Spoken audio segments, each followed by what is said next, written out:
because you've provided such exemplary leadership for, not only for that task force, but just your spirit that you bring to UU Faith Action. It is appreciated, and we are grateful for all that you have done. Thank you.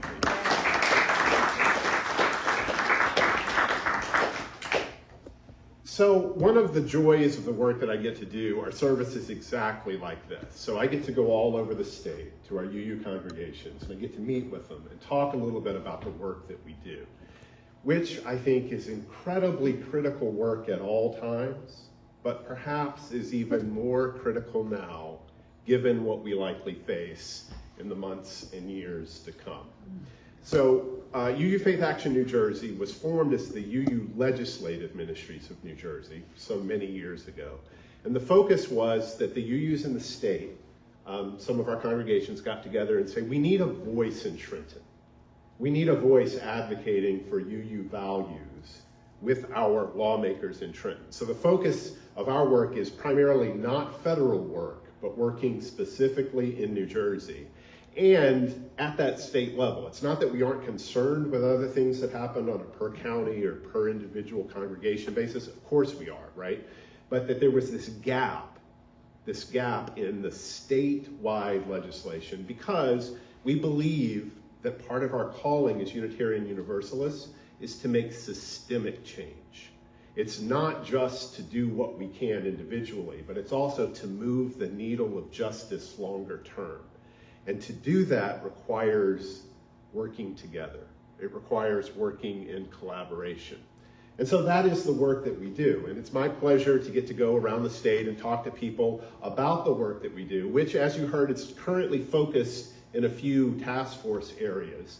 Not that these are the only social justice concerns, and not that they are the only places where we weigh in, but this is where we have the most volunteer support in order to do some of the deep, hard work in terms of figuring out our legislative priorities, communicating with our legislators, and sort of galvanizing the work of our congregations in New Jersey. So in addition to environmental justice, we do have the Criminal Justice Reform Task Force, we have the Immigration Justice Task Force, and we have our Reproductive Justice Task Force. Just think about that for a minute. Just those four areas. Again, those are not inclusive of every concern that we have as a faith or as individuals in terms of justice work, but just think about the meaning of what it means to stand for those four things at this particular point. Environmental justice, reproductive justice, criminal justice reform, and immigration justice. Can we say those are some big challenges? Yeah. Right? So when I think about preparing for services like this, so this is sort of my standard stock sermon. I tweak it a little bit for every congregation. But when I was creating it this year, thinking about the work that we do, the title that came to me was, well, we can do hard things because we have to do hard things. I was thinking of this title long before the election that happened in November. And if anything, as a result of that election, I am more convinced than ever, not only that we really have to do hard things, but the nature of the hard things that we have to do has gotten much more difficult because of the decisions that we collectively made as a country this time. But we can do hard things. I want to hold on to that, I want to believe that, and I want to reiterate that, because I think it's an important message not only for the Unitarian Universalists in New Jersey, because it's an important message for us collectively to know that we really can do hard things, no matter how an election goes, no matter how public sentiment goes, no matter how obtuse some of the issues seem to be, and the resistance even of our own legislators to want to be able to answer to those issues, but the general public as well. In a time where faith in our institutions and perhaps in our very government itself is failing, it is important for us to not only hold on to the idea that we can do hard things, but that we will do hard things. And to think about the practical message of what it means to do that. How are we going to do those hard things? Now, I'll admit that part of the title for me, We Can Do Hard Things, came because there's a podcast that I love, that I listen to. Does anyone listen to podcasts in here? A few folks, right? It's become more the vogue thing, right, in this modern era. But there's a terrific podcast out there called We Can Do Hard Things. And it's a podcast that I listen to regularly, and I absolutely recommend to you. The podcast is a creation of someone whose, her name is Glennon Doyle. Glennon Doyle. She sort of came to national prominence a few years back. She had written a memoir that became a bestseller, where she wrote about her perspective now she's a progressive Christian, and she was talking about what it meant to be raising children in a society where her religious values needed to shine out. And she got a lot of success for this. So she was writing this blog and writing about some of the hard pieces of being a parent in this particular age and living into that spiritual calling and that ethical call. So that alone was pretty interesting. But then things shifted for her. And the things that she was doing became even harder because she discovered that her husband had been having an affair for a very long time. And so there was a second book that comes out just as she was trying to figure out if there was a way for her to salvage her marriage. That marriage ultimately was not salvageable. But this book comes out, again, writing about her progressive values and how living into it, even in the hard things, makes a difference. And then her life would change again, because after her marriage ended, she discovered in some soul-searching honesty that she, in fact, was a lesbian. And she ended up marrying Amy Wambach, Abby Wambach, which you may or may not recognize the name. She was a soccer pro for years and years and years. So again, someone who played on the women's national team. But they have this relationship, and that became part of what she's doing. And yet another book came out, right? So all of this rolls into the podcast that Glennon Doyle created. Now, the podcast is, if you listen to it, there are 3 hosts of the podcast. So it's Glennon Doyle, it's her wife, Abby, and it's also Glennon's sister. And the way they write about the podcast, they say this: we are all doing hard things every single day. Things like loving and losing, caring for children and parents, ending friendships, battling addiction, illness, and loneliness, struggling in our jobs, in our marriages, in our divorces, and setting boundaries, and fighting for equality, purpose, freedom, joy, and peace. Wow. Isn't that all of us, though? Yeah. See, I think that's one of the things that resonates for me for the podcast, because it really is talking about something that all of us experience to some degree or another. Life is complicated. It feels like it's getting more complicated. And if we are people who have an ethical calling, if we have a moral center that moves us to take action, then figuring out how to navigate this world can be a very, very difficult thing. Now, why this podcast resonates for me, and again, the hosts are not Unitarian Universalists, but if you listen to the show, the ideas that they are espousing are very much in line with our faith tradition. They're all about authenticity and honesty and being present and tackling the big social issues that confront us all. All of those pieces come together. The reason I'm drawn to the program is just the honesty and the authenticity behind what is said, and the difficulty of making these hard choices on a day in and day out basis, and what it means. So, I'm a fan of the podcast. I recommend that you check it out if you want to. But as I was thinking about the podcast, one of the things that came to mind is, well, if she can do these hard things, if Glennon Doyle can do these hard things, and the other folks on the podcast can do these hard things, and you hear about all these people who've been impacted by the podcast all across the country who call in and share their stories, and all the hosts that they've had on the show can talk about doing the really, really hard things, then part of me goes, well, wait a minute. If she can do it and they can do it, maybe, just maybe, I can do it too. And I want to highlight how important that idea is. That we collectively learn that it is possible to make a change, to have an impact, to not give up, to not become cynical, to not disengage from what's going on, even when the situation is hard. We can do hard things. You see, I want to believe that personally. I really need to believe that personally. And I think as Unitarian Universalists, we need to believe that. I think as Americans, we need to believe that we can do hard things if we really, really want to. But those things are hard.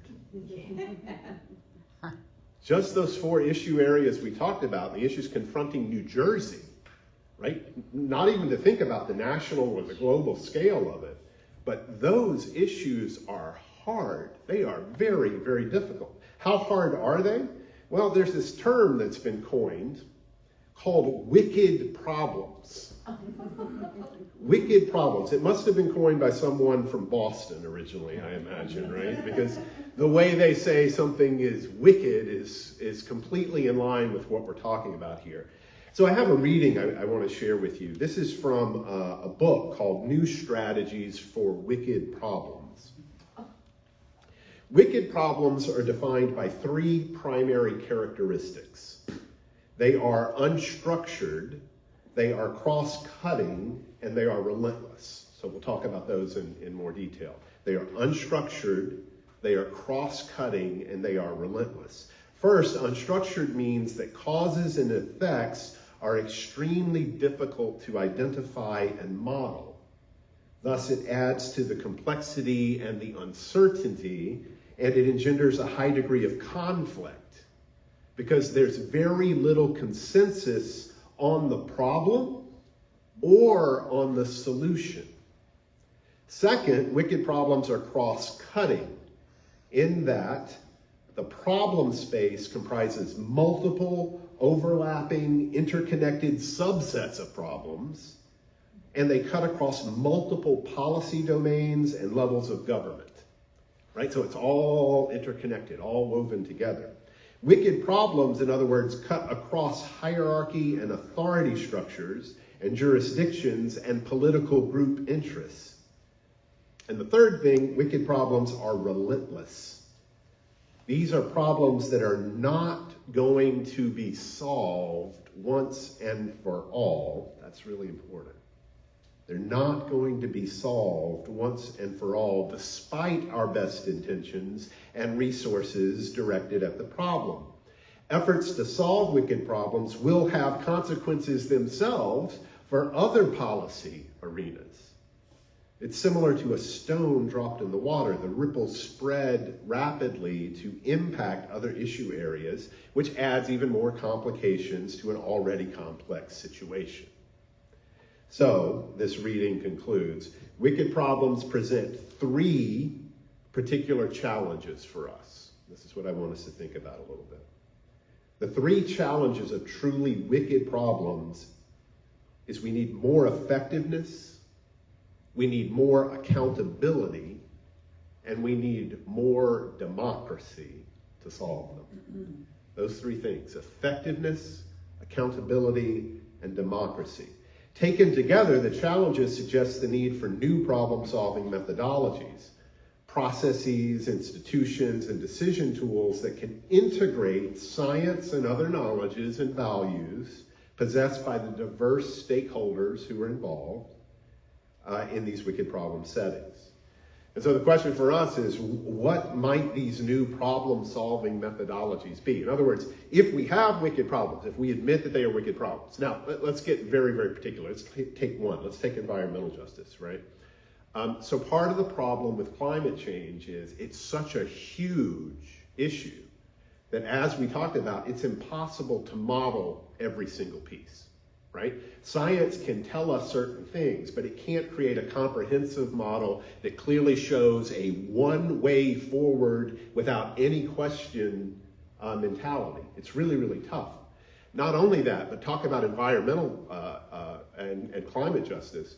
One of the issues is the solutions that we propose are so necessary and so needed. The issue is so bold that one of the problems is we don't have time to experiment with every possible solution to see what happens. And whatever choices we make will have an impact on what happens. So there are certain choices that if we make them, we can't go back and retry again because we get further down the road with fewer and fewer choices. That's exactly where we are now, right? If we had made different choices 15, 20, 30, 50 years ago, we would be facing a different problem than we are now, but we can't undo those changes. We may be able to remediate some of the difficulties, but we can't undo them. The problem with environmental science, so to speak, the science behind this, is that different people approach it with different ways. They pick out individual ideas, so they want to argue about the causes and the effects and the impacts, right? Now, part of it is a misunderstanding of science, which also leads to another wicked problem, which is our education system. Because as we go forward in a world of alternative facts, and we think of science as a particular spin on truth, things become problematic. But science alone doesn't answer the question. It doesn't solve it, because there's going to be debate about what the science is. Ultimately, science will figure out the answers. But again, we don't have time for science to go through the whole process of trying over and over and over, because we're running out of time with some of these issues. So again, it's a wicked problem. It's a huge problem. What do we do about it? And as someone in social justice advocacy, the lesson that I can't get everything that I want, and that if I stake my entire desire on getting the perfect solution, things will go further down the road in a negative direction. In other words, politics is about compromise. So a lot of the work that we do is about figuring out what's the best we can accomplish in this situation, what moves us forward down the road, even if it isn't the perfect or ideal solution. And those are hard conversations to have and navigate, right? Because in an ideal world, I'd love for us to get off fossil fuels right now, right? And we can push for that movement, in that direction. But the reality is, we know we can't actually do that based on the society that we're in right now. There's just too many things that we rely upon that the fossil fuel industry has to be there. So it's this give and take in terms of how all of these pieces go together. And that is one of the challenges of wicked problems. So again, pre-election, I was thinking, okay, we need to talk about what it means. If that's the issue, if that's the problem space that we're in, where we can't agree upon what the real problem is, we can't agree on what the real solution is, there's all this infighting about who's going to be making the decisions, well, what do we do? Like how do we do that? And again, pre-election, mind you, so I'm going to come back at the end and talk about how this has changed for me a bit in my thinking post-election. Not that the problem is any easier. If anything, the problem is harder. And I think it's going to change some of the things we have to do forward. But as people of faith, as Unitarian Universalists, what do we have to bring to the table in wicked problem areas, right? And I want to be clear here. Not every problem we face is a wicked problem. Sometimes there are clear-cut answers, right? Where we uncover something and we're like, look, the cause of justice calls us to do this, not that, No compromising on this one at all, because it's just this simple. We need to do that. So for example, the Immigrant Trust Act that we're trying to get passed in New Jersey right now, that's a no-brainer. That's not a wicked problem. That's not up for debate. We need the Immigrant Trust Act. It's pretty simple. But many of our problems are these sort of wicked problems. And the question is, what do we do about those? I want to suggest to you that as Unitarian Universalists, we actually have a pretty effective roadmap for how to work with wicked problems in a way that would be beneficial, not only to ourselves, but to our allies and our partners, and even to those who we find ourselves in opposition with. I want to suggest to you that what we can bring to the table, what is desperately needed to move these issues forward, are our values. Our values can guide us if we allow them to. Now, you probably are aware as a congregation about the work around the Article 2 Commission that was done last year. Or actually not just last year, it's been done over the years. And I think as a UU minister that the conversation we've been having about getting some clarity around what our values are is exactly the conversation we need to have in order to be able to be more effective when it comes to addressing these wicked problems. So, when you think about what it is we have resolved as the core of our values, it's worth pointing those out again, because if we bring these values to the table, if we truly bring these values to the table when we're trying to address these wicked problems, they will make a difference and they will move the needle, right? So one of the values we esteem is justice. Real justice. Not justice in name only, but actual justice. Standing for what is right. Asking what is right. Justice has lots of pieces to it, right?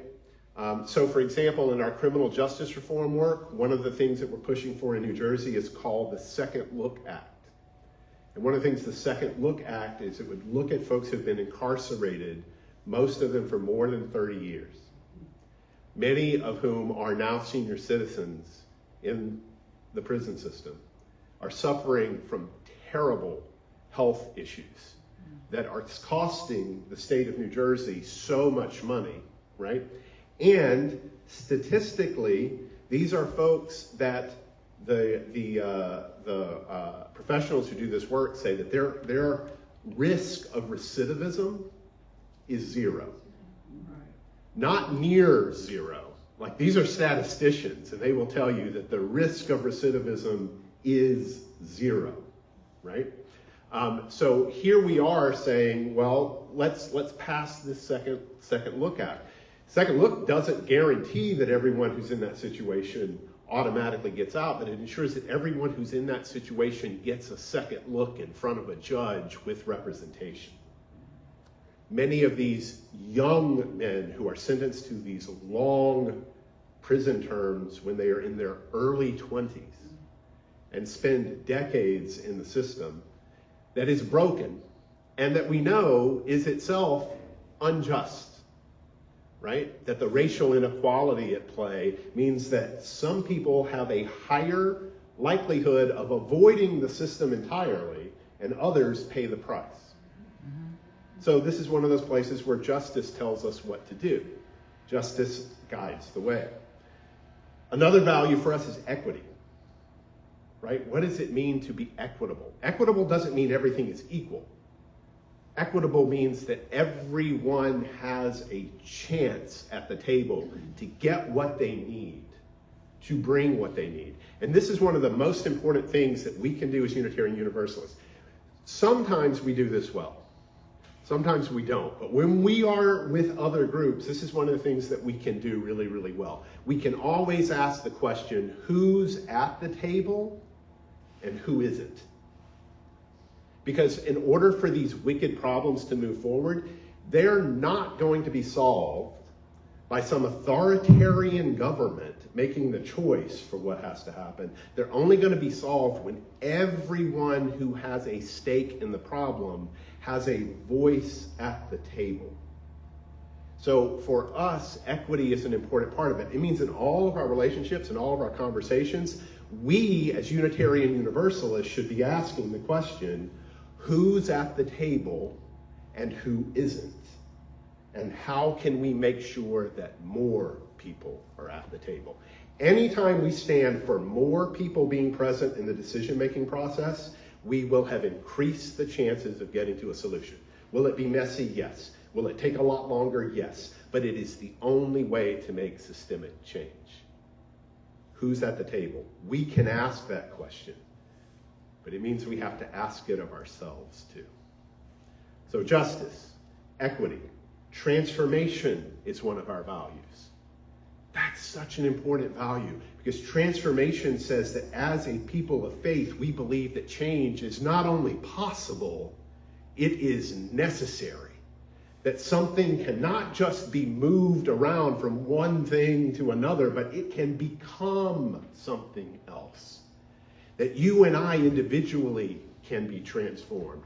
That the challenges that we face in these issue areas can be transformed. That we can not only see the world that is, we can make the world that we dream of.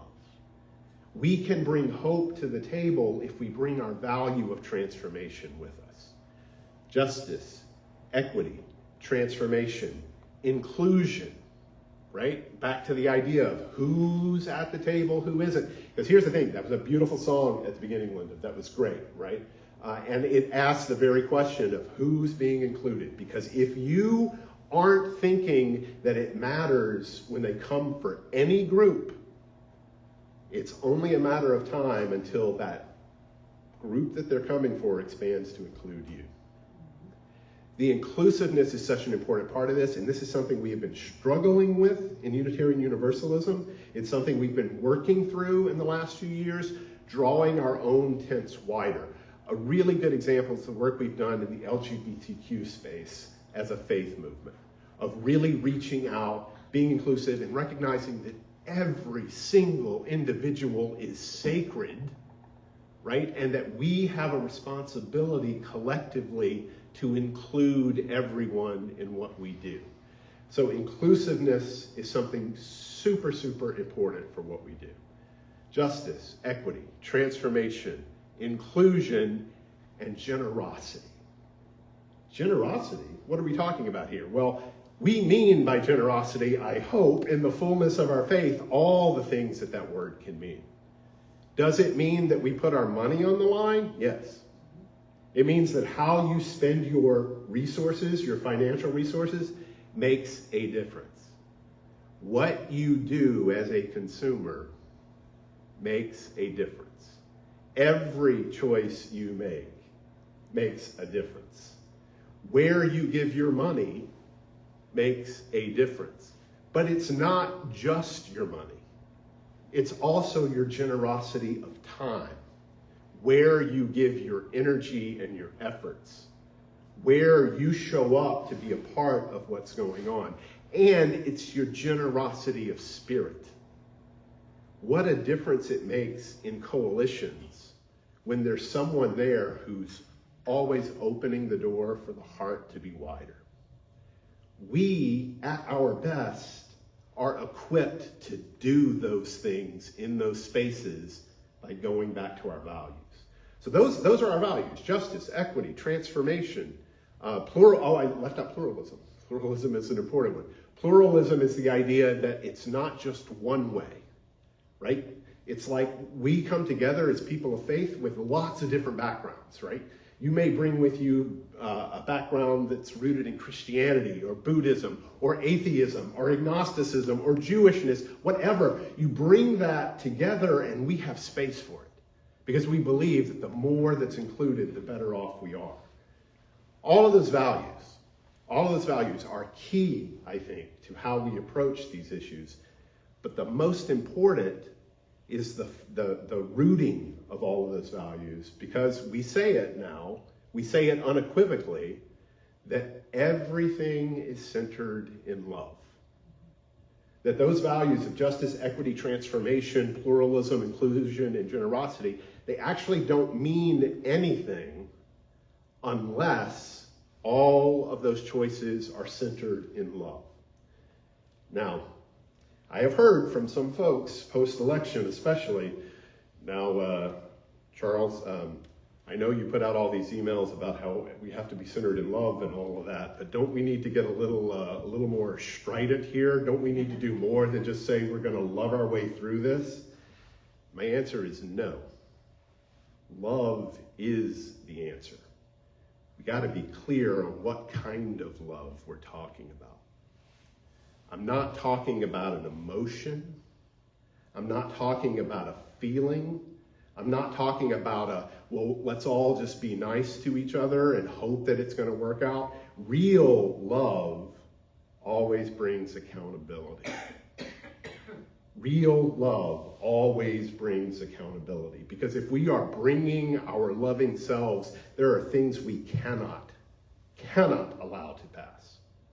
We will stand up for those who are oppressed, who are marginalized, who have no power, because love at the center means that all of our choices are made with love at the center. This is not a wishy-washy bumper sticker. This is not a slogan. This is not a feel-good song on the radio. This is real love.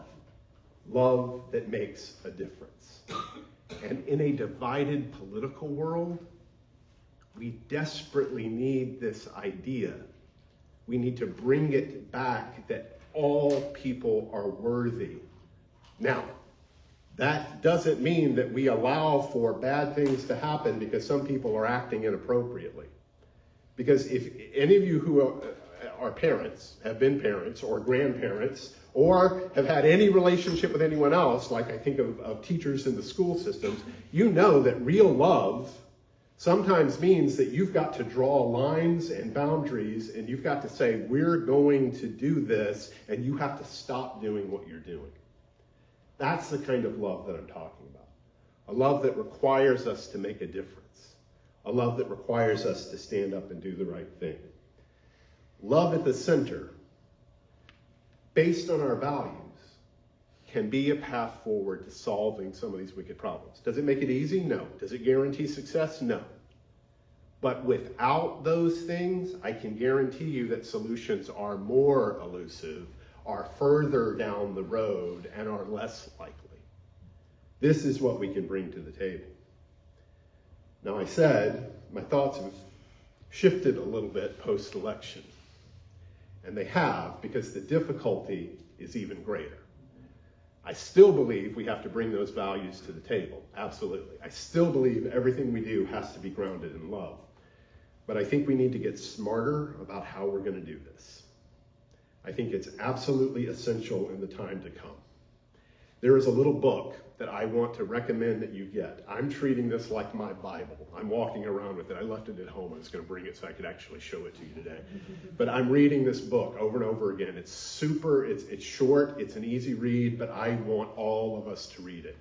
It's a book called by Timothy Snyder, and it's called On Tyranny, right? On Tyranny.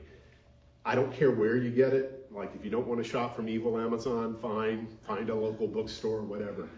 Get a copy of this book and read it, On Tyranny. It was written before the election. It was written by someone who saw the difficulty we were facing in terms of the turn that we're making. And he gives some very, very practical advice on what we need to do. I just want to lift out one of the very first things he says, because this is important for us, New Faith Action. It's important for us as Unitarian Universalists. It's important for us as people of faith. One of the big things he says that and again, this is from studying what has happened, especially in other countries that have already been through this stuff, right? Countries that have been tested with authoritarianism in their own midst. And one of the things he says that's crucial from the beginning is that we must not comply in advance. We must not comply in advance. So what happens so often is an authoritarian system will come in and it will take over. So we know what administration is going to be taking power in January. We know some of the directions they're going to give. The natural human tendency is, okay, I'm going to back off of some of my demands because I know it's not going to work with a new administration. So I'm going to back off a little bit. And if I give them a little bit of what they want, maybe that'll be enough and they'll stop. And that is always a disaster. Always a disaster. We must not comply in advance. If we do what they want us to do, before they've even put the things in place, they've already won. We must not comply in advance. There's so many other wonderful things in that book, and that's again why I recommend it. So if you and again, we have libraries. I'm sure they have copies. You can pick them up. But it's a book that I recommend on tyranny. It's some common sense ideas. Another one of the things in that book is we need to defend our institutions. And that's true for us as well. And we need to defend all of our institutions, not only our faith communities, but also organizations like UU Faith Action New Jersey. We're trying to figure out what to do in this new world. We will be led by our values. We will be led to do the mission to educate, advocate, and mobilize in New Jersey. But to do that, we have to support our institutions. I'm grateful for the support that you have given collectively and individually, but I just want to encourage you in the days and years to come to think about all the institutions that you support. I mentioned libraries, right? If you haven't been to your public library in a while, it's time to go. I don't care if you read the book or not. You just need to go to the library, check out a book, and take it home, because we need to make it clear that these are systems that we need. These are institutions that we need. You may hate the news. I know I do. I've turned it off for the better part of the last month because it's just been too much to take. But I'm being very, very intentional about what I consume and how I support it, because if we don't have a free press, it makes it so much harder to make any change going forward. So that book by Timothy Snyder is something that we absolutely need to get to. So to wrap all this up, we can do hard things. Do you believe that? But do you really believe that? Yes. So let me hear you say it. We can do hard things. We can do hard things. Now, I know you have more conviction than that. So let me hear you really say it. We can do hard things. We can do hard things. Yeah, so how about, let's put the emphasis on the we. Let's say that together with the emphasis on the we. We can do hard things. What if we put the emphasis on the can? Same phrase, but this time with the emphasis on the can. We can do hard things. What if we put the emphasis on the do? It's not about talk. It's not about intellectual ideas. It's about action. The emphasis on the do. What does that sound like? We can do hard things. And our actions are going to be what? They're not going to be the easy things. They're not going to be the non-controversial things. They're going to be the hard things. They're going to be the things that put us on the line, put our values on the line, put everything on the line, because they are hard things and they matter. What does that sound like? We can do hard things. Blessed be, and may it be so.